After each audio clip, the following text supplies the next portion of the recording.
Boa noite. Hoje é segunda-feira, 14 de dezembro de 2020. Justiça condena 9 pessoas em segunda fase da Operação Sinal Fechado, que apurou fraudes no Detran entre 2008 e 2011. O Ministério Público Federal informou hoje que considera o ex-senador José Agripino Maia como um dos responsáveis pelos desvios de cerca de 16 milhões de reais na construção da Arena das Dunas. E você vai ver também. Por causa da pandemia, o comércio de alimentos e artesanato no entorno da árvore de Mirassol está proibido. E nós vamos entender a diferença entre as vacinas que estão sendo produzidas contra a Covid-19 e como elas realmente funcionam. Essas e outras notícias você confere a partir de agora com o Band Cidade, que está no ar.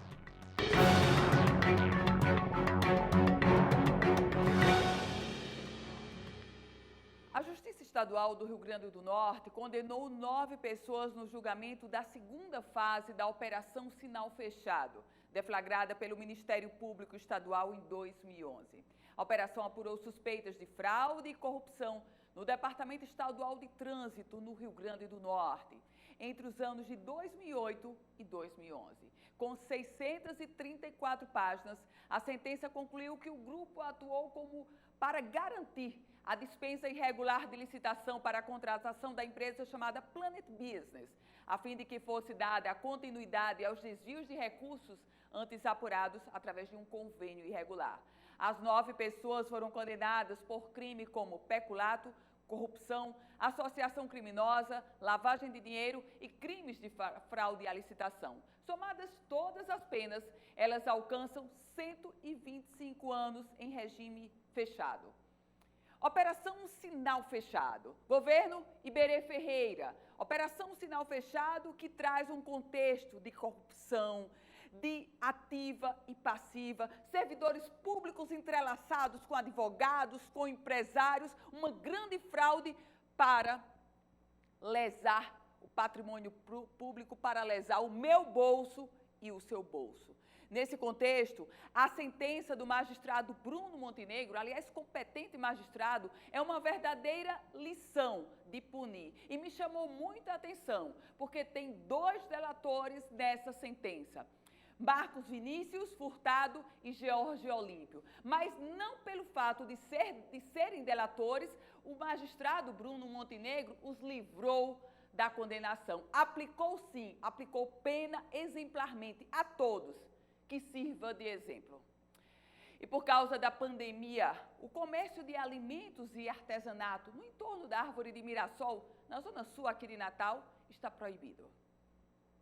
Nesta época do ano, todo esse espaço estaria preenchido com tendas, mesas e cadeiras de comerciantes que aproveitavam a movimentação no entorno da árvore de Mirassol no final do ano para garantir um dinheiro extra. Mas, por causa da pandemia, o comércio de alimentos e artesanato na região foi proibido pela prefeitura. Para o bem da população, a gente buscou não fazer nada na árvore nem no entorno da árvore. A gente tem que buscar a questão de evitar qualquer tipo de aglomeração. A proibição também vale para a ocupação das ruas próximas à praça. Todas as restrições foram publicadas em decreto municipal na última sexta-feira.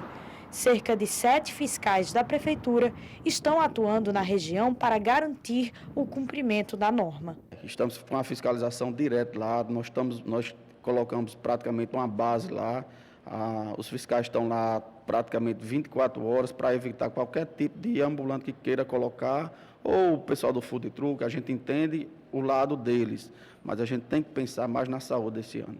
O secretário de Serviços Urbanos acrescenta que a Casa do Papai Noel ficará aberta para visitação e que moradores e turistas podem ir até a árvore de Mirassol para tirar fotos, desde que cumpram todos os protocolos de higienização e permaneçam pouco tempo no local. As pessoas podem ir visitar a árvore, não tem problema nenhum. Tem o distanciamento, a casinha do Papai Noel está funcionando, o Papai Noel está lá, mas a gente tem que buscar não aglomerar. A gente tem que seguir essas orientações, porque a pandemia não foi embora, na verdade ela está muito presente, principalmente em Natal, nesses últimos dias. Então a gente tem que buscar a cautela. Cautela é a palavra de ordem, sem dúvida. Obviamente que essa pandemia da Covid-19 traz impactos negativos sobre vários aspectos. O maior deles, a própria vida humana. Milhares de pessoas morrendo diariamente no nosso país. Mas há um outro aspecto também, um aspecto econômico. A exigência, e é necessário que se exija sim, da proibição desse comércio no entorno da árvore de Mirassol, essa exigência é colocando acima de tudo a vida, como tem que ser. Mas claro que a gente sabe que o comércio, os comerciantes, os ambulantes estão sofrendo, como tantos outros segmentos do comércio na nossa cidade e no nosso estado. E ainda falando sobre a pandemia, porque com o aumento no número de casos da Covid-19, vários órgãos públicos e prefeituras já determinaram o cancelamento dos festejos de final de ano. Com isso, a preocupação de pesquisadores e profissionais da saúde agora é com as reuniões e ceias de Natal particulares, que podem gerar aglomerações em menor número, mas tão prejudiciais quanto as festas de grande porte. O cenário atual dá medo. Nas últimas semanas, temos visto um aumento exponencial de novos casos da Covid. Por isso, a recomendação de especialistas é clara: nada de aglomerações em ceias, reuniões e festas de final de ano. A gente tem que ficar atento agora, evitando aglomerações, seja nas festas de final de ano, Natal, Ano Novo, e também no período que antecede a festa. Por exemplo, no comércio, a gente tem muita gente circulando agora nos shoppings, no Alecrim. Diante das recomendações dos cientistas, os núcleos familiares ou pequenos grupos de pessoas que ainda pretendem fazer algum tipo de confraternização na noite do Natal ou do Ano Novo precisam ficar atentos quanto a medidas que devem ser colocadas em prática nestas duas situações. Se você tem um paciente ou algum parente que está gripado, que não sabe exatamente qual tipo de gripe que ele tem, de vírus que ele está apresentando naquele momento, evitar fazer a visita àquele paciente, àquele parente. Se você é aquele parente que está gripado ou que está com sintoma de febre, dor no corpo, febril, ao longo dos últimos dias, procurar assistência médica, procurar ser testado para saber se de fato é uma infecção pelo novo coronavírus ou por outro vírus respiratório ou infecção bacteriana. E para quem costumava ter uma ceia de Natal grande, com a família toda reunida, este ano o jeito será adaptar o formato da festa e priorizar a segurança de todos. Um momento bem especial, onde todo mundo estava ali reunido, muita gente, mais de 50 pessoas, quando juntava primos, namorados, maridos, enfim, agregados. Mas esse ano vai ser diferente, né? A pandemia está aí. Todo mundo tem que estar consciente. Nós estamos agora vivenciando, infelizmente, uma segunda onda, com muitos casos de contaminação. Então, cada um vai ficar no seu cantinho, cada núcleo familiar. Esse ano, o Natal da gente vai ser bem diferente do que os outros anos, porque essa pandemia nos obriga a ficar distantes de quem nós amamos. A gente vai ficar cada um no seu lar. Minha mãe, como ela é idosa, não vai poder ficar junto com todo mundo por causa da aglomeração. Então, pedimos a Deus que seja um Natal de paz e muita saúde para todos nós. Vale lembrar que atualmente, ainda segundo o pesquisador, o índice de hospitalizações está dividido praticamente meio a meio entre pessoas idosas e adultos jovens. Por isso, o ideal mesmo é evitar ao máximo as aglomerações e situações que coloquem em risco nossa saúde e a de quem mais amamos. E que usem máscara, que usem álcool gel, que façam distanciamento social na medida do possível, para que elas consigam também proteger a si mesmas e proteger seus familiares, para que a gente não tenha somente o Natal e o Ano Novo desse ano, para que a gente tenha o Natal e o Ano Novo dos próximos anos. O governo do estado informou que irá depositar a primeira parcela do salário do mês de dezembro dos servidores públicos estaduais amanhã, terça-feira. O adiantamento está previsto no compromisso firmado entre gestores estaduais e representantes da classe dos trabalhadores no início deste ano. Serão movimentados na economia do Rio Grande do Norte quase 245 milhões de reais. Servidores ativos, inativos e pensionistas que ganham até R$ 4.000 terão um salário integral depositado já no início da manhã desta terça-feira e ainda 30% adiantado para os outros 33.500 trabalhadores do estado que recebem acima desse valor. O governo liquida o pagamento de dezembro no último dia do ano de 2020. Calendário de dezembro anunciado, calendário do 13º também. O Executivo Estadual vai concluir o 13º salário no dia 5 de janeiro. Isso porque no dia 23, agora de dezembro, receberão o complemento de 60% do 13º salário quem recebe até R$ 2.000. Isso quer dizer 57% do funcionalismo. Os outros 43% do funcionalismo, que recebem mais de R$ 2.000, eles estarão enquadrados para receberem o 13º salário de 2020 no dia 5 de janeiro. Aliás, por falar em janeiro, há uma expectativa muito grande para janeiro de 2021, quando certamente a governadora Fátima Bezerra vai anunciar o calendário de pagamento de dezembro e o 13º salário de 2018, deixados lá pela gestão Robson Faria. E o Band Cidade faz agora um rápido intervalo. A gente se encontra em um minuto.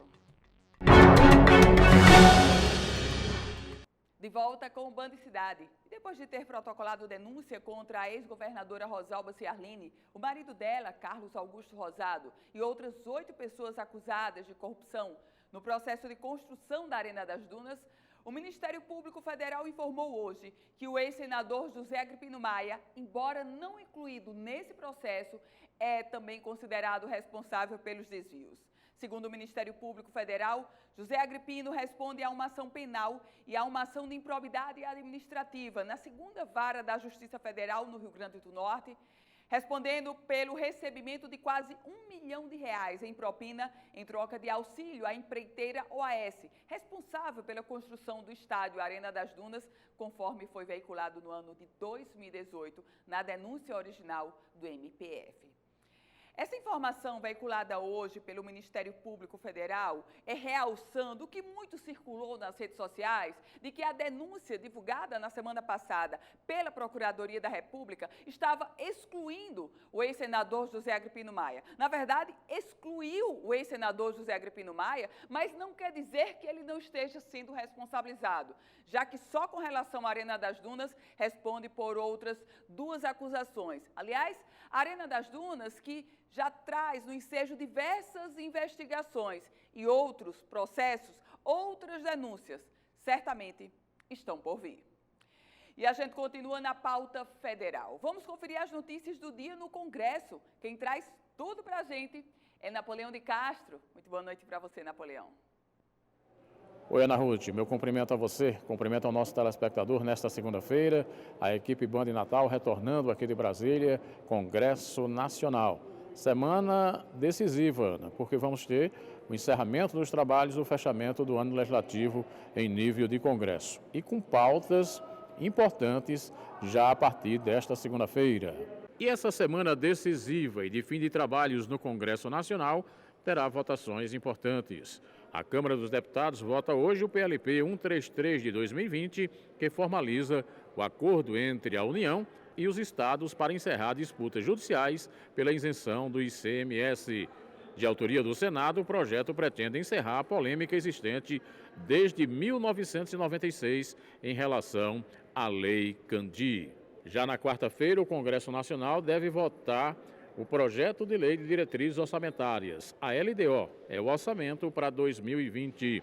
A sessão será dividida em 2 etapas, uma para votação na Câmara dos Deputados, que vai começar às 10 horas, e outra para o Senado, que está programada para as 16 horas. Na quinta-feira, o Congresso deve encerrar as suas atividades em 2020. Pois é, além desses temas, vamos ter também a escolha de diversas autoridades para ocupar cargos em agências reguladoras do governo federal, cujos nomes terão que ser aprovados aqui pelo Congresso Nacional. Olha aí, o ministro norte-riograndense Fábio Faria das Comunicações trouxe hoje uma notícia importantíssima. Uma parceria que o país está firmando, que vai instalar uma fibra ótica de 6.000 quilômetros, ligando a Europa ao nosso país, o que vai colocar o Brasil na linha de frente em nível de tecnologia, principalmente para nós brasileiros no acesso à internet. O ministro Fábio Faria deu detalhes desse projeto. Nós iremos levar um cabo novo, que vai levar dados e que tem uma capacidade de armazenamento 7.000 vezes maior do que o atual. Então o Brasil, que é um dos países que mais produz dados no mundo, com o 5G nós teremos um aumento ainda maior, então nós precisamos de escoamento. Ministro das Comunicações, Fábio Faria, na entrevista coletiva desta segunda-feira. Do Congresso Nacional em Brasília, para o Band Cidade na Band Natal, Napoleão de Castro.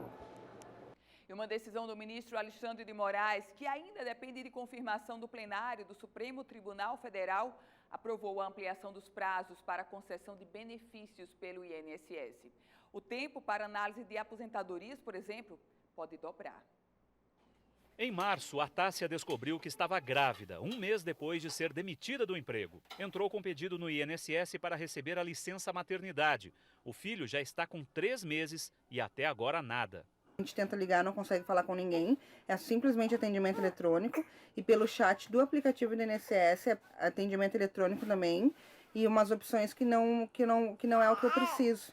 A angústia da Tássia e de outros milhões de segurados que estão à espera de um benefício do INSS pode ficar ainda maior. O ministro Alexandre de Moraes, do STF, aprovou um acordo entre o Ministério Público e o INSS que permitirá ao Instituto dobrar os prazos para a concessão de benefícios previdenciários. No caso de benefícios para idosos de baixa renda e pessoas com deficiência, o prazo subiria dos atuais 45 dias para 90. Os pedidos de pensão por morte também teriam prazo estendido para 60 dias. E o salário maternidade passaria a ter um tempo de espera de 1 mês. Já as perícias médicas teriam os prazos suspensos enquanto durar o estado de emergência provocado pela pandemia. A decisão do ministro Alexandre de Moraes ainda precisa ser referendada pelo plenário do Supremo Tribunal Federal no próximo dia 18. Se aprovada, a medida ainda terá um prazo de 6 meses para entrar em vigor. Em nota, o INSS informou que o acordo servirá para melhorar o atendimento do Instituto. Se esticou demais isso no momento de pandemia, em que pessoas, repito, vão ficar sem receber o benefício no Natal por não conseguirem fazer a perícia médica.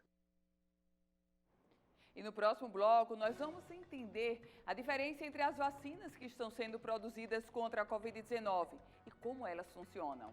O Band Cidade volta em 1 minuto. Existem casos confirmados de coronavírus em cachorros no Brasil, mas isso não é motivo de alerta. A repórter Marcela Terra explica pra gente. Essa aí é a Nairobi e a rotina dela mudou completamente. Os mesmos cuidados de higiene da dona, a Pet também recebe. Claro que de forma adaptada, até porque álcool em gel nos animais de estimação, nem pensar. A gente tem se cuidado bastante, principalmente durante os passeios, né? Ela não faz xixi aqui dentro, então sempre que eu for levar ela para fazer xixi no retorno, a gente limpa as patinhas. A gente pensa assim que o cuidado é a melhor forma, mas a gente se preocupa sim, principalmente em relação à higiene, porque, querendo ou não, a gente está na rua, né? A Universidade Federal do Paraná estuda a relação de cães e gatos e da Covid-19. Recentemente, eles descobriram 2 pets que foram infectados com a doença.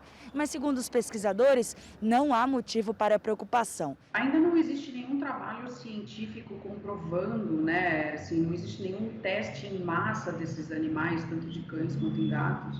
E também não tem relatos de casos de transmissão da doença pelo fato deles testarem positivo. Por mais que eles não transmitam, ninguém sabe ao certo as consequências da Covid-19 em cães e gatos.